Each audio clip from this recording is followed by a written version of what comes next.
Hello friends, welcome to Jerin classes. आज हम लोग सीआरपीसी का एक बहुत इंपॉर्टेंट विषय में डिस्कशन करेंगे और आज जो है वो चैप्टर 5 के बारे में डिस्कशन होगा। तो चैप्टर 5 सीआरपीसी का बात करता है अरेस्ट के ऊपर। अरेस्ट एक ऐसा टॉपिक है जिससे बहुत ज्यादा सवाल पूछे जाते हैं, बहुत ज्यादा, चाहे प्रीलिम्स हो, मेंस हो, किसी भी एग्जाम में अरेस्ट से सवाल पूछे जाते ही हैं। तो इसके बारे में जो कंफ्यूजन है वो दूर होना बहुत जरूरी है। और सिर्फ इस टॉपिक में सेक्शंस नहीं जानना है, बहुत सारी ऐसी चीजें हैं जो कि अरेस्ट से संबंधित है और वो लोगों को जाननी चाहिए। तो चैप्टर 5 में अरेस्ट आता है सीआरपीसी का और इसके सेक्शंस जो है वो सेक्शन 41 से लेकर 60A तक है। ठीक है, टोटल कितने हो गए? 41 से लेकर 60A तक इसमें सारे सेक्शंस हैं जो सिर्फ अरेस्ट के बारे में बात करता है।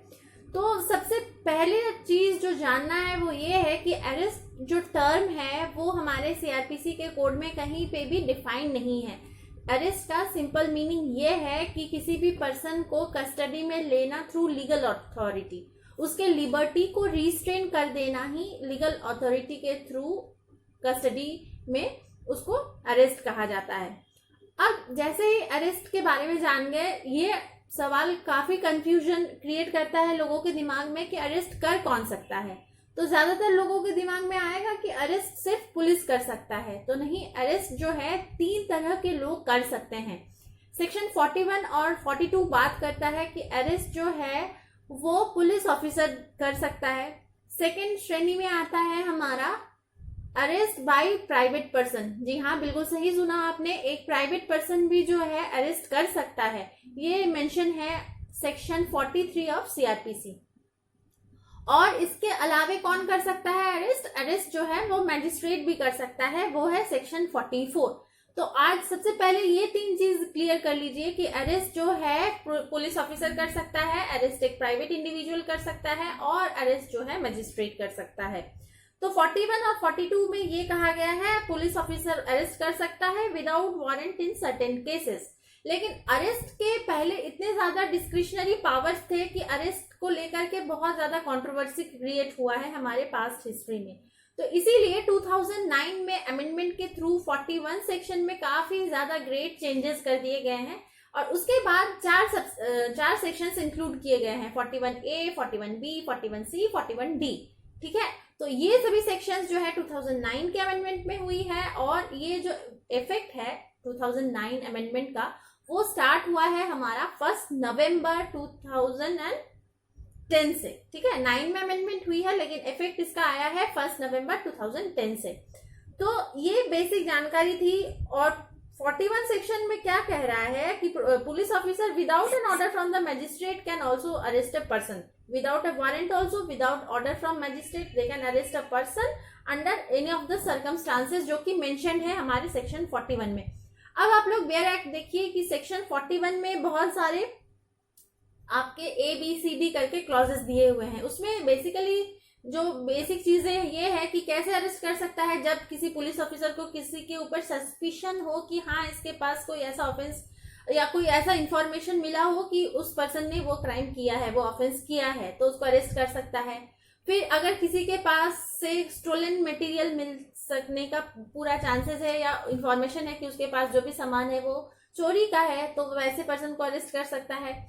या किसी ऐसे पर्सन को जो कि armed forces, union armed forces के उसमें ऑफेंस करके भागने के फिराक में हो, तो ये सभी चीजें, deserter from any of the armed forces of the union. तो ये इस तरह के कुछ क्लॉजेस हैं, वो आप लोग पढ़ लीजिएगा। ए से लेकर आई, क्लॉज ए से लेकर आई तक आप लोग देखिएगा। कॉग्निजेबल ऑफेंस को लेकर बहुत सारे पॉइंट्स दिए हुए हैं। तो वैसे सिचुएशन में जो है पुलिस ऑफिसर अरेस्ट कर सकता है without the order of magistrate as well as without warrant. ठीक है, कुछ कॉग्निजेबल केसेस हैं।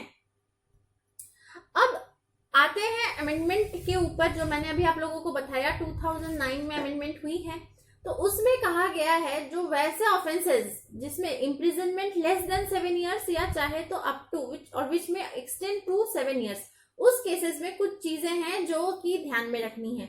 सबसे पहला है कि अमेंडमेंट ऑफ 2009 में जो चेंजेस की गई हैं, who are accused of cognizable offence, ठीक है, ये ध्यान में रखिएगा, who are accused of cognizable offence which are punishable with imprisonment up to 7 years और लेस देन 7 years। तो बिफोर मेकिंग अरेस्ट, वैसे केसेस में पुलिस ऑफिसर जब भी अरेस्ट करेगा, अरेस्ट करने से पहले कुछ कंडीशंस ऐसे हैं जिसको कि सेटिस्फाई होना बहुत जरूरी है। सबसे पहला है कि police has reason to believe on the basis of complain. Police के पास कोई कंप्लेन आता है अगर, तो वो उसके पास वो रीजन टू बिलीव होना चाहिए कि जो इंफॉर्मेशन और सस्पिशन है that the person has committed an offence, ठीक है, ये होना चाहिए कि उसके पास ये बिलीव होना चाहिए कि उस पर्सन ने ही वो ऑफेंस कमिट किया है। दूसरा है पुलिस को सेटिस्फाई करना होगा कुछ नेसेसरी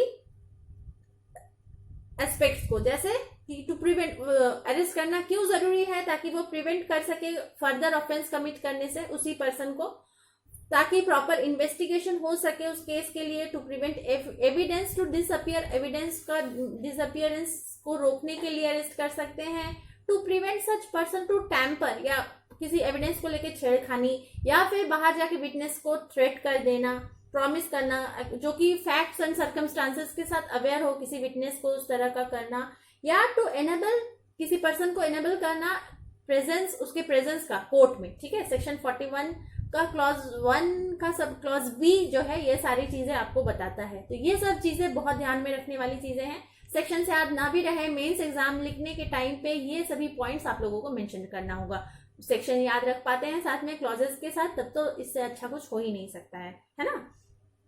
अब एक केस आया था इन द ईयर 2014 में, जिसमें सुप्रीम कोर्ट ने ये कहा था कि किसी भी केस में ऑटोमेटिकली अरेस्ट करने के ऊपर बहुत ज्यादा पहले सवाल उठते थे। पहले 498A आईपीसी सेक्शन 498A पे जब भी कोई कंप्लेंट रजिस्टर होता था, पुलिस ऑटोमेटिकली जाके अरेस्ट कर लेती थी। तो 2014 के इस केस के बाद सुप्रीम कोर्ट ने डायरेक्ट किया था पुलिस ऑफिसर्स को नॉट टू ऑटोमेटिकली अरेस्ट, किसी को ऑटोमेटिकली अरेस्ट नहीं करना है if A case is registered under section 498A, ठीक है, आईपीसी।